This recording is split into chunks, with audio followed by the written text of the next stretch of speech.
Hello again, people. Welcome back to HemingwayLand.com, your source for quality, affordable land in the state of New Mexico. So we got a new property going live on the website today. This is one of these that in all my years of buying and selling land in New Mexico, I have never had anything like this. I doubt I ever will again. This is an exceptional sort of, as we say in the headline here, uncommonly large acreage. This is an exceptional chunk of land. Not for the rest of America, not for a lot of subdivisions that we're in, but this specific subdivision, you do not find properties this large. We've never had one, and as noted, I doubt we will again. So I'm very excited to be presenting this to you. I think, as we wrote in the headline here, that this is a really great investment property, and hopefully after you watch this video, you'll agree with me. So with all that said, let's get to it. This is reference number SNNM4545A, like Apple, located in Sandoval County, specifically out there in Rio Rancho Estates. Yes, this is 5 acres in Rio Rancho Estates. To be clear, this 5 acres is a combination of 10 adjacent half-acre lots. You can see they are lots 3 through 12, and these 10 adjacent half acres totaling 5 acres are priced at $15,000, and $15,000 for that kind of chunk of land out there in Rio Rancho is a really good price. We'll get to that more later in the video. Whatever the case, let's pull this up on the Google Maps, show you guys exactly where it is. As with all of our listings, come down here to the hyperlink GPS coordinates, click any one of them, anyone, and up on Google Maps the property shall appear. So I assume most of you watching this video know exactly where Rio Rancho is. For the 12 of you who do not, let's just do this. In New Mexico, you've got Albuquerque. Everybody's heard of Albuquerque up here in the north central part of the state. Rio Rancho is a major city. It's one of the fastest growing cities in the state. I think it's either second or third largest by population. It's either Rio Rancho or Las Cruces, I forget. But sitting roughly about 20 minutes northwest of Albuquerque, you've got a lot of population overflow that, people who work in Albuquerque want to find a place to live out here. A lot of them settle down in Rio Rancho. So if you zoom in on the map right here, go sort of to satellite view, you're going to see there's a dense concentration of population out here just where Rio Rancho begins. And the Rio Rancho subdivision itself is really all of this land right here. This specific property does not sit necessarily all that close to development. Sits roughly about 6.5 miles, something like that, from just this region over here. But as noted, it is a huge piece of land, and you do not find things like this in Rio Rancho. So let me just go back down here to the photo gallery. I just want to get into some specifics about this. This is a better sense of the size and landmass of Rio Rancho Estates. This subdivision, created back in the 1950s by a developer, they chopped up all the acreage that you see here, which is thousands and thousands and thousands of acres of land, into, I'm going to say, about 70% 1 acres, 30% half-acre lots, something roughly like that. You do not find 2 acres out here. You do not find 3 acres, 5 acres, 10 acres, 20 acres. You don't find that out here. It does not exist. You have half-acre lots and you have 1 acre lots. And if you want a 5 or a 10 or a 20 acre piece of property, you have to find somebody with that many adjacent pieces of land, 5, 10, 20, 1 acre lots adjacent to one another. And the history of this area is that when the developers, really chopped all this land up and started selling it off, they flew back to the East Coast. They went to a lot of, they'd form these sort of sales pitch things in like Marriott ballrooms in New Jersey and New York and Florida and Connecticut and Massachusetts, where they'd convince people on the East Coast that, oh my God, guys, this area, it's huge. It's expanding rapidly. The Sun Belt, Albuquerque is, and they would convince people that these properties were going to be worth so much more, and just 5-10 years down the road you're going to make millions. And a lot of people bought into that sales pitch, and a lot of people bought land out here, and the smarter ones bought land closer to Albuquerque, like in this region. But then you had a lot of people who ended up buying property out here in regions that are still undeveloped, such as most of the white part that you see here on the map. And because they were selling these lots at such a price, most people, if they bought one, they didn't buy 2. And for some unknown reason, if they bought 2, they didn't buy them adjacent to one another. I guess they thought having them in different areas would, maybe growth will occur here first, but not here first. I don't know. Who knows?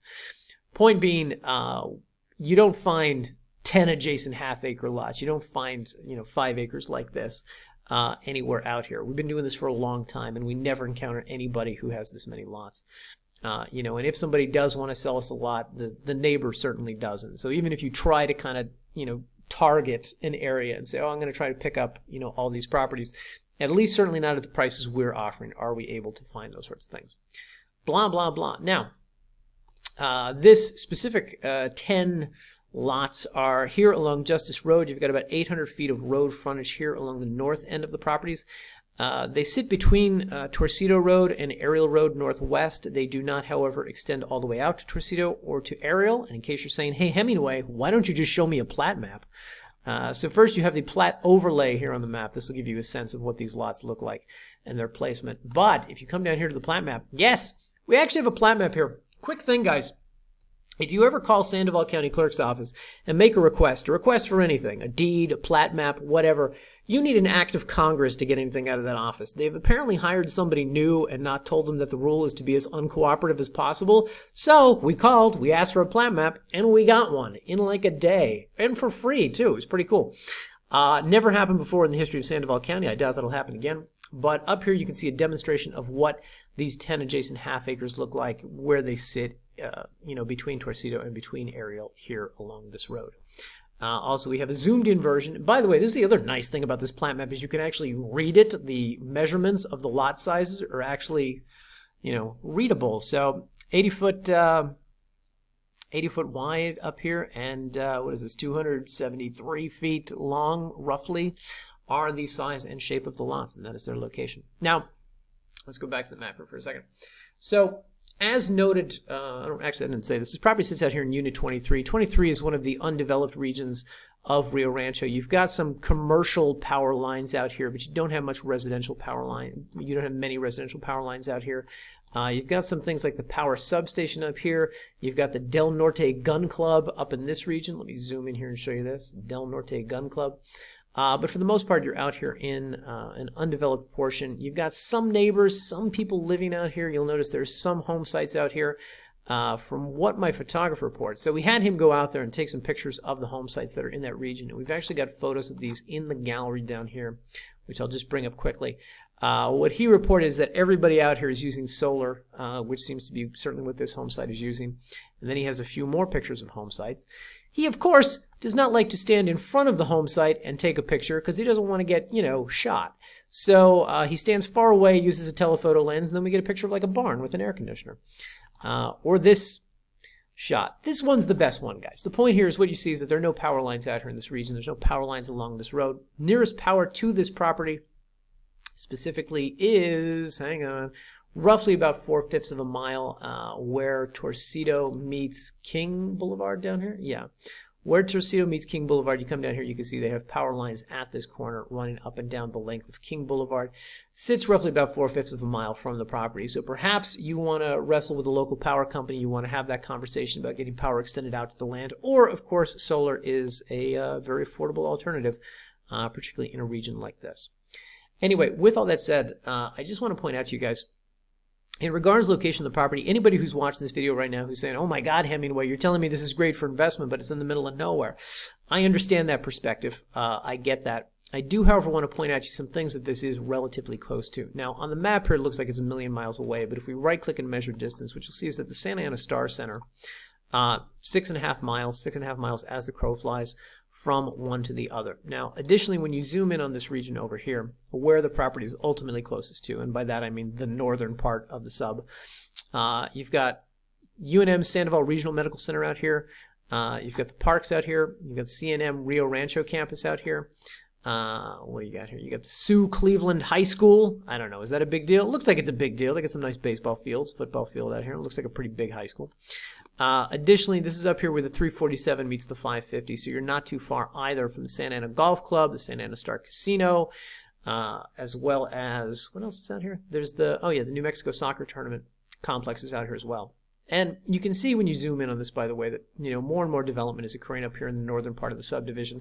I'm not saying it's going to stretch all the way out to Unit 23 in the next week or year or 5 years or whatever, but this is the kind of property I think it's nice for investment for the reason that, number one, it's a huge property, and you can live on one of these half acres and you could resell the other 9. That's one option. Number two is you could hold on to it for, I don't know, 5-10 years, something like that, and resell. I mean, first of all, the price that we're selling it at right now, this $15,000, We had a 4-acre property, a lot closer to development last year that we sold for $15,000. It went pretty fast, but I mean the comps at that time, I can't find any comps right now of anything larger than 2 acres. But the comps at that time were like $45,000 for a 3-acre lot. You're not going to find 5 acres for $15,000. So even if you bought this right now and said, "Hey, I'm going to buy it and then list it immediately for $25,000," there's, I would say, a pretty easy $10,000 profit that you can make on this. And a lot of people will respond to something like that, like, "Hey, Hemingway, why don't you list it for $25,000?" I don't like to wait forever for these things to turn around. As long as I'm making certain margins on these properties, I'm happy. Also the business model here is that we just try to hit a certain mark and then sell it on to you guys. We have a lot of investors who buy from us with the intention of buying and flipping the property. This is one of these properties in which you can easily do that with. Or again, just buy and hold it. Right now, AmRep, the original developer of this region, showing you pictures, by the way, of the property itself. AmRep, the original developer of this region, has been buying up land out here. Not clear why. I assume the intention is to recombine a lot of adjacent acreage so they can, create more subdivisions, more developments out there, sell them to whoever the home builders are in the local region, Toll Brothers, KB, whatever. But the original developer is buying up land out there. And, even if you bought this and they don't want to buy it from you, somebody somewhere along the line is going to want to create a development of, single-family residential homes out here at some point once the utilities get extended into this region. And, these developers, you give them a half-acre of land, they can put, 2 houses on it, something like that. So you've got, 10 half-acres of land, they can put 20 houses out here. I mean, this is there's financial motivation for people to buy this sort of property with the intention of building some sort of, residential community out here at some point. Blah, blah, blah. So I feel like, you buy it now, you can relist it, you can easily make some money on it, or hold on to it for a number of years and flip it down the road to some developer, somebody else, once population growth has expanded out to this region. Once some of the utilities have expanded in this region, property will probably be worth a hell of a lot more. Additionally, if that's not your thing, if your thing is, hey, I just want a big piece of land that I can live on, I want to be far from people, I want to have some degree of privacy, and as development encroaches upon this region, essentially I'll always be free of the sort of zoning laws that they create 10 years down the road, because the property will essentially be grandfathered in. I'll be living out there during that time already, so they can't really touch my property. Then this is an excellent one for you. This is one of these where you can potentially, live on 1 or 2 of the lots and have family members on the other lots. You can, just resell those individual half acres to private owners, make money off it that way, make your money back on it that way. A lot of potential with a property like this, etc. And as you can see from the photo gallery that we're going through here, a lot of this is some really flat land, so not difficult to build on, not too rocky, not too hilly. You can go out there, you can park a mobile home with a permanent foundation, etc., or just, this is actually one of the things that I should mention just about this region. And by the way, we end this photo gallery with some drone shots of the property, which, hello, seem to be out of order. All right, weird. Hang on, let me go down here. We end this photo gallery with some drone shots. There we go, where you can get a better sense of the property. Or if this doesn't do it for you, we're also going to have a drone video up here underneath the photo gallery, which you can watch.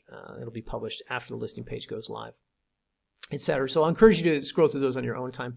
What I was going to say in regards to zoning, we have this PDF up here that we link on all of our Rio Rancho pages. If you click this, it'll take you to the quote-unquote comprehensive zoning ordinance that sort of governs this region. And it'll give you a sense of how this area is zoned and what you can do out here and what you can't do out here and blah, blah, blah. When you get into, I'll pull this back up on a map. When you get into the more formal sort of city of Rio Rancho area, like over here, and what it's growing to be out here, it's different than this region up here. And you know that when you start to look at the homes that are in the area. Now, I can't say that everybody's up to code out here, but it's clear to me that codes are not being enforced as much out here. It's still the Wild West in this region.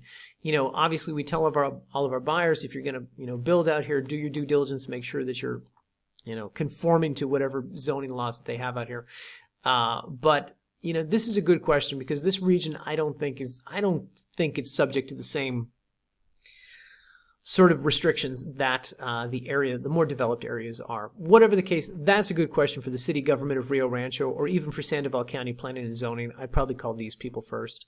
But if you click either one of these links, it's going to bring up their respective websites where you can reach out to these to the organizations that kind of control what goes on with land out there. And you can ask them about this. And I would specifically call and say, hey, I'm looking to buy some property out in Rio Rancho. It's in Unit 23. It's way the hell out there.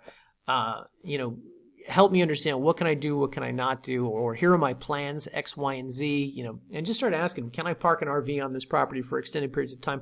The answer is almost always no to that sort of thing, but if you really scan this map and you start looking, and my photographer has sent back enough pictures of this over time, you get into this region, there's a lot of people who are living out of RVs, or they have them parked on the property, and I don't know if anybody's saying anything to them, but I doubt they are. Whatever the case, those are two really good resources if you want to start to dig into the zoning. If your immediate intention is to build on the property, that's what I'd recommend for that. Now, additionally, we have some other links here. PNM, local utility company out there, call them if you do want to get power extended out to the property, or if you at least want to sort of entertain that conversation, find out what something like that costs. Call them up and say, hey, nearest power line is roughly about 4/5 of a mile from the property. What would that cost to get it extended? Do you have any plans to extend into that area? Are you guys going to be covering as many of the streets out there as you have in the rest of the Rio Rancho subdivision? Have that conversation with them prior to purchasing. That might be, you might get some good intel there. Additionally, if your intention is to buy the property and build on it, we always recommend Office of the State Engineer. These are the people you want to talk to as far as getting a residential well permitted in the region. Any region of New Mexico. These are the people who deal with permits out there, as well as water rights. So talk to them if that is your plan. Finally, guys, if this is a property that you do want to purchase, whether it's for residential or even just for investment purposes, like I was suggesting earlier, a couple things to know. Number one, we closed on this with New Mexico Land and Title, so we got title insurance on this. We'll be providing you with a warranty deed on this. Come up here, click the Buy Now button. It'll take you to a secure checkout page. The purchase price of the property is $15,000. We're selling this for $15K, but we ask for $500 down up front. And the way that this works is you fill out this form, legal name for deed, a couple other pieces of information that we need. Agree to the terms of service, click Next. On the next page, you'll enter credit or debit card information. Once you put down the $500, we're going to contact you and ask you how you want to close on this property. Now, on our website, we have a page called Buying From Us, how it works, buying from us. There's basically two ways that we do this. One is we write the deed ourselves. You give us all the money, we write the deed ourselves, we record it for you, and then a couple weeks later it shows up in the mail from the county, already recorded. The other way, and what we suggest, particularly when you get into this sort of price range of anything over $10,000, is you'll probably want to close through a title company. We kind of encourage our buyers to close through a title company in this price range. So you put down the $500. We're going to write up a sale purchase agreement. I'm going to email that to you. You sign it. We sign it. We submit it to title, and the title company will do the rest. And for those of you who haven't dealt with a title company before, the principle here is that they're a neutral third party who handles both the conveyance of the land as well as your money. So they don't release your money to us until such time as we have conveyed the property to you, until such time as we've signed the deed and put the property in your name, essentially. So it's a good sort of neutral third party that makes sure your money goes to the right place and that you get the land that you paid for. Excuse me. By the way, guys, if you'd like to get a sense of what one of our sample contracts is like, just come up here, click this link. It'll bring up, this is a generic version of one of our standard contracts, but very simple, one page for signatures type of thing. And you'll have a sense of everything that we'll be asking you to agree to once you put down the money. So if you are skeptical about that, you want to know exactly what we're going to ask you to sign, this is what it's going to look like. These are the terms of the contract, etc. By the way, guys, title companies don't start doing any work until they have a signed contract between buyer and seller, and we don't draft one of those till we have $500 deposit. So the $500 deposit is an integral part of starting this process down the road. FYI. Anyway, with all that said, guys, if you have any questions, leave a comment here on the YouTube, shoot us an email, support@hemingwayland.com, or give us a call, 702-919-7170. Been waiting a long time to list a property this large out in Rio Rancho, and yes, it's a little remote, it's a little bit far out there, but I think it's a really good investment property, and I think it's close enough to a lot of nice things out there in Rio Rancho, the things that I had shown you guys before. So take some time, explore the listing page, look at the photo gallery, go over the drone video, and again, if you have any questions, reach out to us. Thanks for watching, everybody, and we will see you in the next video.